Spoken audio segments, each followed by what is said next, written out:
Good morning, everyone. Sorry for the short delay. We're having a little bit of technical difficulties across the state. Due to that, we will have a few agenda changes. So just go with the flow with me and we'll get everything covered. First, I just want to say that it was really great to see everyone at the regional conferences for both the Casper and the Riverton conferences. It was really fun, and I just love being able to have that personal everyone. So, and I hope you all had a very fun and safe 4th of July as well. I do have just a couple quick announcements before we go ahead and get started. First, the security mentor trainings, that final lesson was due on 2017. So if you do not have that done, please make sure that you get that done as soon as possible. They are really quick, easy lessons to complete, and they're very good information, not only for at work, but also for your as well. Also, we have the Epic's password requirement change will be going into effect tomorrow. Brandy did send out an email to everyone about that with instructions on how to log in and get that change going tomorrow. So if you have any questions, don't hesitate to ask, but just heads up, that will be happening tomorrow as well. With our agenda change, we're going to have Kelly talk about the self-employment, and then I will go ahead with the medical expense deductions after that. So I will turn it over to Kelly. All right, thanks, Val, appreciate it. So just a couple of things. One, I know Val already mentioned that there was just a big adjustment as far as our change goes. We did have some changes going in as far as overpayment process that we're going to go over today. What we're going to do is have a couple of sessions for next week that you guys can attend. So we'll have 2 of those. So that's basically a makeup. So what happened was we had one of our offices, their internet's down this morning, so they weren't able to attend. So we are tied to the internet, and so we're going to just delay that. So watch for some announcements in your email. We'll get that set up, and then we should have 2 of those, one for each side of the state. So if you can attend the one that's designed for your side, please attend the other, and we'll make sure that we have a couple of those set up. So watch for that announcement. Now the thing I was going to go over was self-employment, and it's very simple, to be honest. I just have a couple of little things I want to go over, and then I think we're going to have some training later on this. And really it comes from a few trends that both I have seen as I've worked with you guys on self-employment cases, and also QC has made note of as they've done some looking into our files. One is, please make sure if you are receiving tax returns as the form of verification for a self-employment case, that it is a tax return that has been filed. So we've had a couple of cases where people have brought in tax return forms that they've just filled out, and it's not tax returns that they have actually filed. And so we just want to make sure that they've already been filed. So this time of year, we don't really see that as much. I mean, I think we're kind of past that date, but a lot of times around that tax date, people may have had their forms filled out. They just haven't sent them in yet. Please make sure that they're ones that have actually been filed. So that's just really a note. The other one is on something that we've talked about a few times, but if you haven't seen it come up on one of your cases, it's not something that I expect you to have kept in the vaults, so to speak. And that is regarding a thing called disregarded entities that happens with self-employment cases. Just a quick recap on that. The way it works is I have a very small business and it's just me that operates it. And so according to tax code, even if I form an LLC, I can still file my taxes as a sole proprietorship.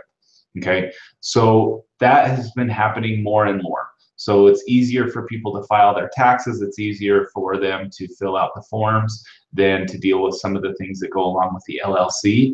But if you go on to, for example, the Secretary of State link that's in your combined manual now, you'll see that they're registered as an LLC. If you see a conflict between those 2 things, your client says that they're an LLC, but their tax returns make it look like a sole proprietorship, there's 2 things that I would like you to do. First, just make sure that you have the right information with the client and you have that documented clearly in your narrative.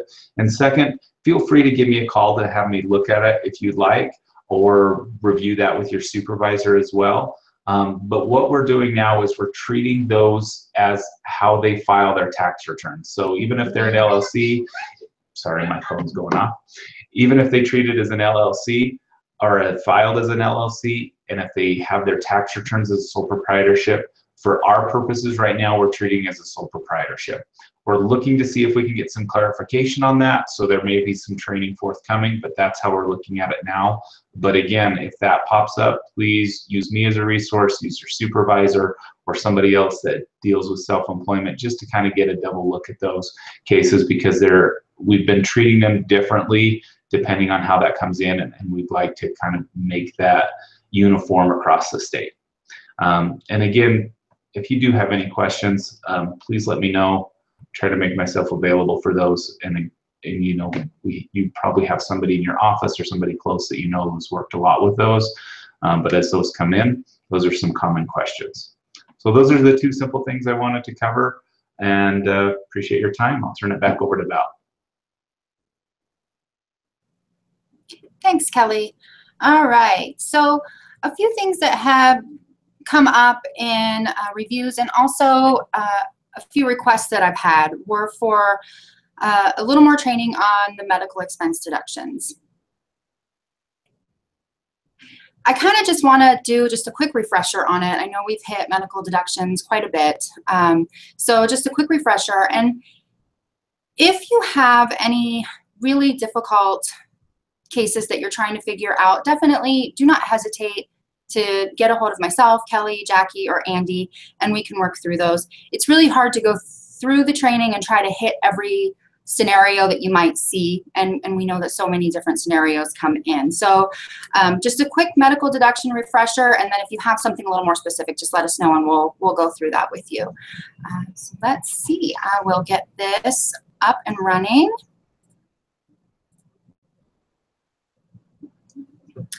All right.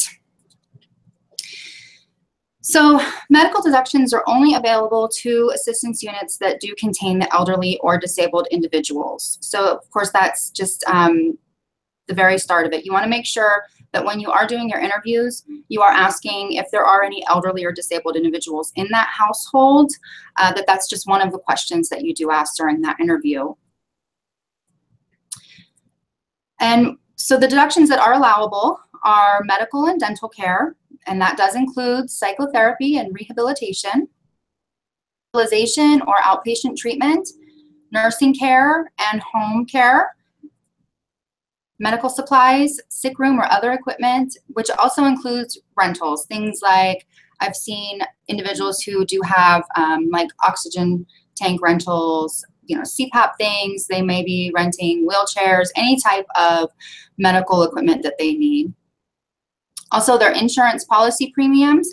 That is not only just the Medicare premium that may come out of their Social Security check, but also if they have supplemental insurance to kind of cover those gaps. So we do want to ask as well, do you have any other medical coverage that you are paying for every month? And look at those. And then the Medicare premiums, they're not reimbursed or paid by a third party such as QMB. And a little later in the training, I do have the TPQI examples that Andy had sent out a while ago to take a look at that. That way, you know where to look on those TPQI reports to see if that Medicare premium is being paid by the state through a program such as QMB. We can also allow deductions for dentures, hearing aids, prosthetics, prescription glasses and contacts, cost of maintaining an assistant, and that assistant would be someone that, you know, comes to the home, maybe helps to do the grocery shopping, the house cleaning, bathing, things of that nature. Medical alert systems, that does not include the basic phone charge for the home. And then the purchase and care of specially trained service animals. And they do have to be specially trained service animals. That's a huge requirement that we do need to make sure we are checking on. You know, not just a companion animal. They have to be trained to do something specifically to help that individual with their medical needs. All right, and then for prescription drugs, we can over-the-counter medications when they're approved by the doctor or healthcare professional. When we're looking at those prescriptions, we usually get a pharmacy out. We want to make sure to ask the client which medications are ongoing and which ones are one-time prescriptions. Something else that I will mention is often they might fill the prescription once every 3 months. So you want to ask when you're looking at those prescriptions too, is this something that you have to have on an ongoing basis? And when you fill this, how often are you filling it? Because that'll make a difference in our annualization calculations. All right, and the deduction can also include postage and/or shipping charges if they're ordering their prescriptions online. All items must be prescribed by a licensed practitioner or other qualified healthcare provider. So, you know, if it's just, well, I take these daily vitamins to help with something, we're not going to look at a medical expense with that unless it is the doctor says, due to this condition, this is something that they have to have. So we do want to double check that. It can be also things like the adult diapers, bed pads, and other medical supplies as well. Vitamins, like I said, that are not part of a special diet or natural food supplements. So if it is something that the physician says this is something that you need to take on a regular basis, we can use that. It just requires a little more conversation during the interview, you know, getting more information. The more information you can get on the items that you're looking at, the clearer picture you have in that case, the better you can narrate it and really relay the information on why you're allowing these deductions for that individual. All right, and they do have to be prescribed, not just simply written on a notepad by the doctor. We can also allow prescribed massage, or we cannot allow prescribed massage therapy unless the treatment is performed by a licensed therapist. So again, just get as much information as you can and make sure we can answer all of those questions. Can allow reasonable cost of transportation and lodging for medical treatment or services. We do see that a lot here in Wyoming because we are such a rural area. Individuals may have to travel to Jackson, Denver, Salt Lake to see specialists and things. So when we're looking at that, if it is a trip that's far away, I ask how often are you required to make this trip? You know, get all of that information so that we have that to do the calculation correctly. It can be even trips within towns with pharmacy to fill prescriptions. The mileage reimbursement for medical treatment or services when using a privately owned vehicle should be calculated using the current state rate. At this time, that state rate is 53.5 cents per mile. The client statement should be used as long as the transportation deduction is reasonable. So if it seems like a reasonable amount of mileage to the pharmacy or to the doctor, we can go ahead and just use the client statement on that. Otherwise, if it is a far trip away, MapQuest with that, how many miles it is both ways. Make sure that you clearly narrate where the client goes and how often. The MapQuest should be added to the file if it is something that we're using that MapQuest for instead of the client statement. And I will mention here as well, we want to clearly narrate everything about the medical deduction. What it is that they're claiming, how often they're doing it, which physician prescribed it, why, what verification we have to prove that. So, you know, just narrate, narrate, narrate. Like we're always saying, it's very, very important with the medical expense deductions. All right, so we know what deductions are allowable. Which ones are not allowable? Lump sum payments for medical insurance, death or dismemberment, or income maintenance. So like disability insurance, we're not going to allow those deductions. Medicare premium when the client is not payment of that premium, such as when the state pays the premium. So you pay attention to details as you're looking through those TPQIs. Special diets, including the herbal supplements, we won't allow those. Any expense to be covered by a third party unless it becomes part of the deductible. With the transportation cost too, we want to ask, are you receiving reimbursement from your health insurance for the mileage? If they're receiving reimbursement for the mileage from another entity, then we're not going to allow that for our medical expense deductions. Any past due expenses. So 30 days after the billing date or when waiting for verification, 30 days after the receipt of verification. So if it is a past due bill, we're not going to allow that as part of the medical expense deduction. It does have to be something that's current, something that they have set up a regular payment plan and are current on making that payment to. So again, I just cannot stress enough how important it is to have that conversation and dialogue with the applicant. Make sure that we are covering all of these bases and asking all of those questions. Payment for services provided by a member of the assistance unit. So if there's somebody else in the household that is paying for things for this individual, we're not going to allow that deduction. If they're providing services, so if you have an individual who's living in that household and they're saying that they're the caretaker, and so this individual is paying that member of the assistance unit to take care of them, we're not going to allow that deduction because it's money coming out of the assistance unit into the assistance unit. And then interest payments. So how is the medical deduction calculated? If the individual has $35 or less in total medical deductions, we're not going to allow that deduction. They do have to have $35.01 to be eligible for the medical deduction. But you do want to make sure that your narrative indicates that the client was asked about his or her medical deductions, what the client's response was, and why they're not eligible for that deduction. If their medical expenses are between $35.01 and $138, we're going to allow them to have the standard medical deduction. So on the DEMH screen, we'll enter that ME 138, and Epics will calculate the correct deduction for us. It is important that we have that 138 in the Epics for that. And then if the individual actually has more than $138 in medical expense deductions, we will enter the full amount that we have verified on the DEMH screen, and Epics will calculate that deduction correctly too. So, you know, just making sure we have all of that narrated calculation, and then whether we're using the standard deduction or the excess amount. So what verifications do we need for the standard medical deduction? At the initial application, the client must verify that they have incurred more than $35 per month in qualifying medical expenses. So we want to see the pharmacy printouts, bills showing payment amounts, all of those things in the file at the initial application. Or if they have actual qualifying expenses over 138, again, we want to have the receipts and the bills for all of those things as well. Documentation must be included in the case file.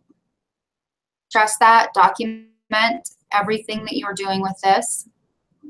At the recertification, so a client must verbally declare at each recertification that they still have medical expenses in excess of $35. If they're receiving the standard medical deduction, that is all we need to ask them, are you still paying more than $35 a month in expenses for your medical care? If the answer is yes, we'll just narrate, yes, we did ask that, and they did answer that yes, that is the case.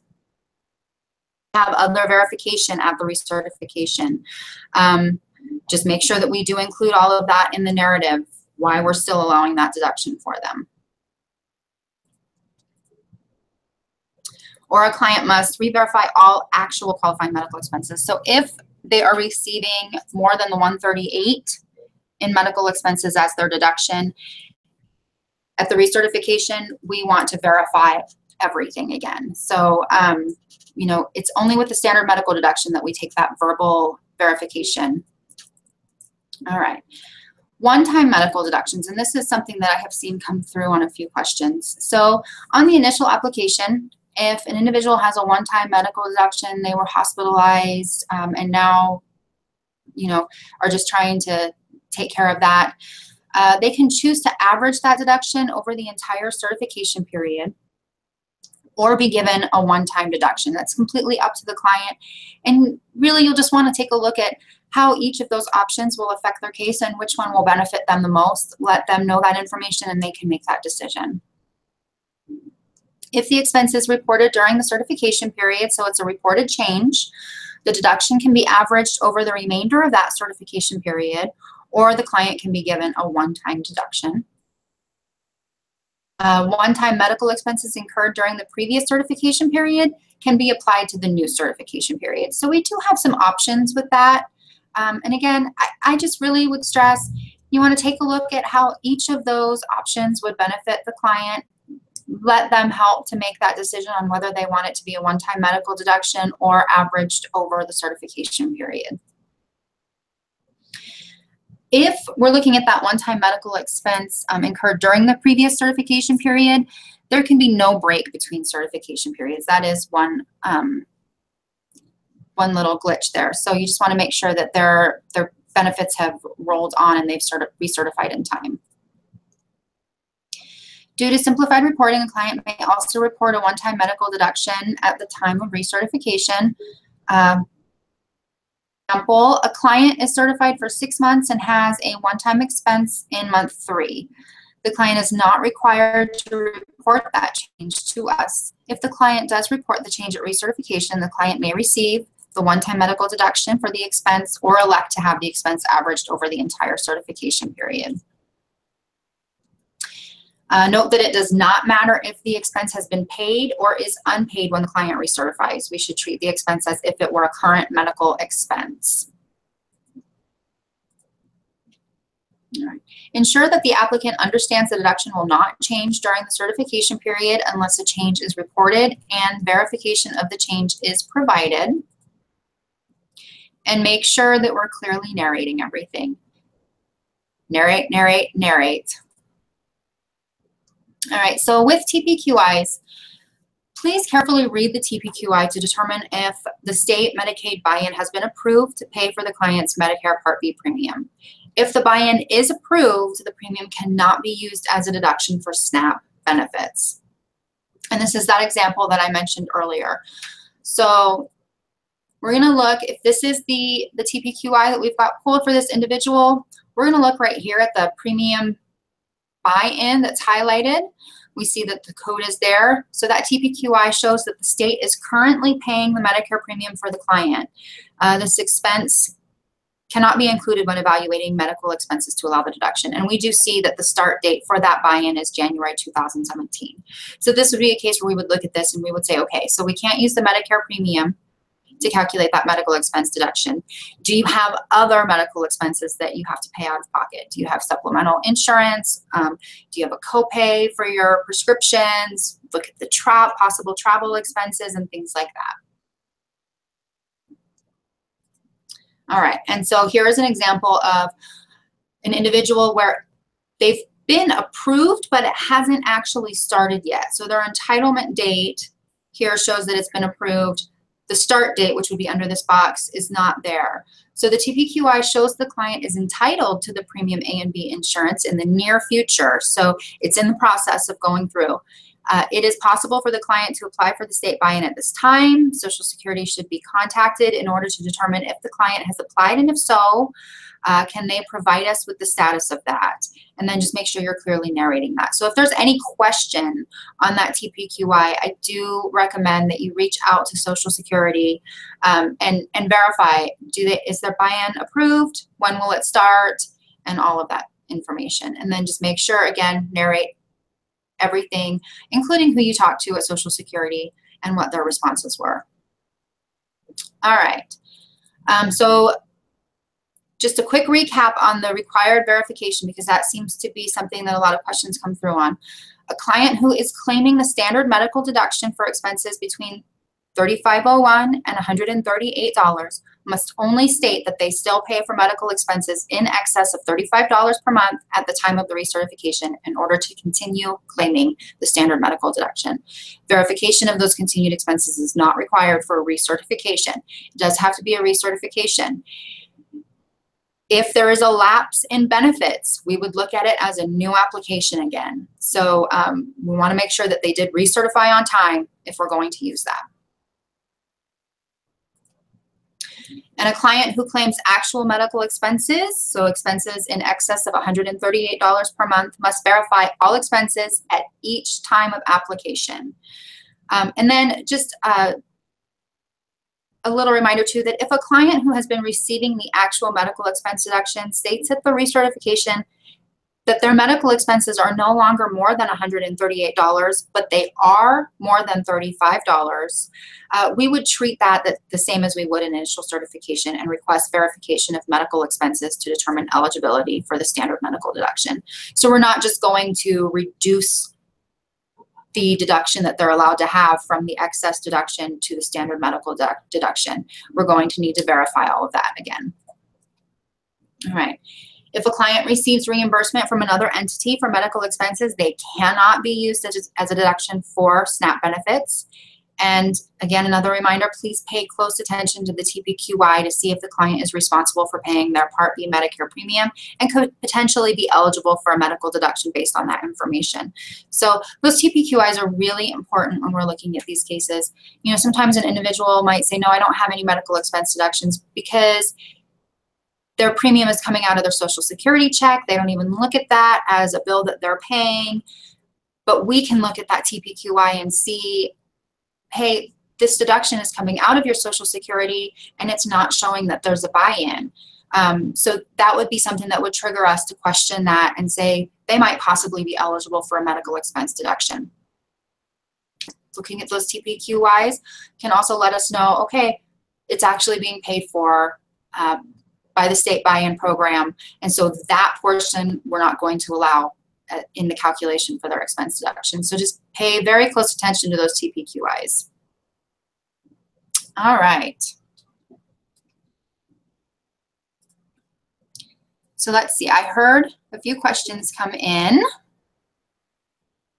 All right, so determining if we can use a medical bill that is being claimed based on the date. Do we go by the date the service was provided or the date they were billed after insurance has been run? We would, if we're looking to see if it's a current bill, we're going to go by the date that they are billed for that service. Sometimes it does take, you know, if we go to the hospital, they're pretty quick quite often, but you never know. I mean, it could take their billing department a month or two to even get that first bill out to the individual. I've seen that happen with, you know, life flight bills and things like that. So we're looking at whether it's current based on the bill date, not the date of service. On a new app, the one-time expense, when does that expense have to occur? Should we contact SSA or Department of Health? So if we have a new app and the one-time expense is there, as long as it's, you know, as long as it's a current bill, we can take a look at giving them the one-time expense or going through that. So we just want to make sure it's not, you know, they were in the hospital a year ago and they, you know, it's a delinquent bill. If it's a delinquent bill and they're not making payments on it, we're not going to allow that as part of their expense deduction. All right. If a parent is paying for a disabled child's medical expense, can we allow the medical deduction? Moana, if the child's in the assistance unit, then that child, because they are disabled, we would be looking at giving the child a medical expense deduction for that. And you know, of course, it's a child, so the parent would be paying for that. So yeah, we could look at that as part of the assistance unit. Okay, and just a few other quick reminders. Again, clearly document. Make sure you're asking, is there an elderly or disabled person in the assistance unit? As we know, a lot of times, you know, our applications are confusing. We want to make sure we're asking all the questions to get the information that we need for that interview. We can't just go based off of what is being stated on the application. So make sure that we are asking, is there anyone who is elderly or disabled in the household, and do they have any out-of-pocket medical expenses? Even give them a few examples. You know, do you pay for out of a portion of your prescription? Do you have a copay? Do you have a copay when you see the physician? Do you travel to the pharmacy on a regular basis? Do you have to see your doctor every month? Are you traveling out of state every couple of months? You know, we have to be the ones to kind of give those examples in order to make sure we have all the information that we do need. And then also, if you have a household that has 2 disabled or elderly individuals in that case, we can give them each a medical deduction. So we're not going to lump their expenses together into one deduction. We're going to look at them individually, and then they could potentially be eligible for more than one medical expense deduction because it's on an individual basis for those elderly or disabled individuals. All right. So second question. All right. So yes, the second question to Jill's on should we contact Social Security or Department of Health? Yes. If you have questions about the TPQI, what information you're reading on there, or if they're saying, yes, I applied for the QMB program and it's been approved, but it hasn't come out of I haven't seen that change in my Social Security check yet, absolutely reach out to the Department of Health or Social Security, and then make sure we're narrating who we spoke to and what the answers were that they're giving. All right, if you have any more questions, feel free to email those to me after the training, and I will get them answered for you as quickly as possible. All right, so, all right.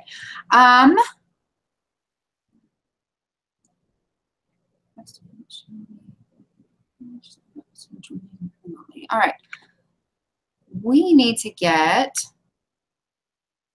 Brenda on.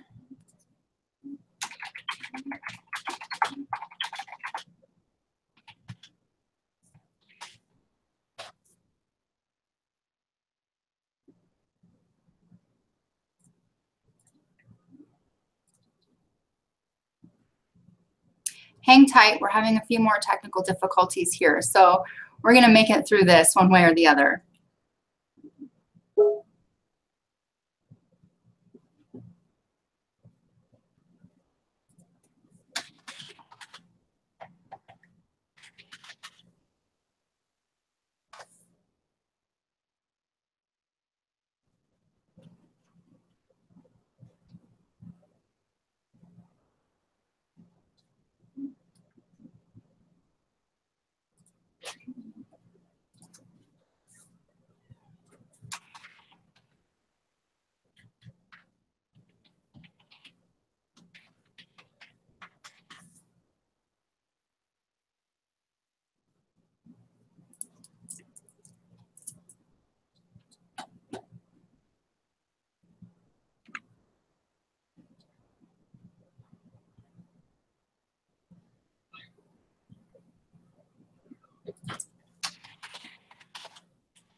Brenda Lytle is working on joining us.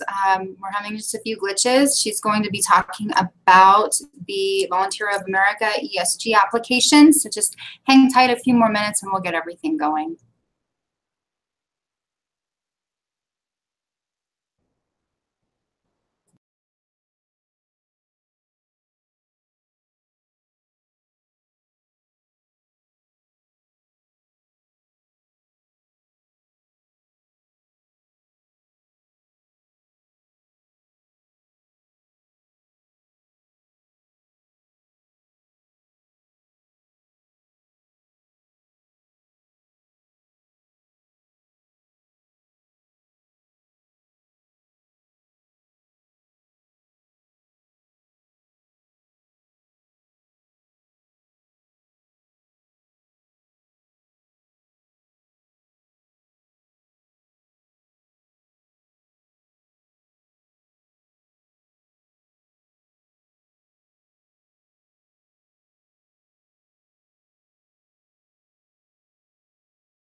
Okay, so it looks like we are not going to be able to get Brenda on today. So what we'll do is we will get all the information for you on those applications that you may see coming into the office, and we will send that out to everybody via email. If you have any questions, please don't hesitate to ask, and we will get those answered for you right away. As Kelly mentioned, for the new overpayment process, we're going to be scheduling 2 sessions next week, one for the east side of the state and one for the west side of the state, and we will get Elaine and Kimberly on for that and get that portion of the training covered then. I really appreciate you hanging in there with us today. And if you have any questions, send those my way. Otherwise, we'll get you out of here nice and early. Yay for that. And hope you all have a great day. Thanks.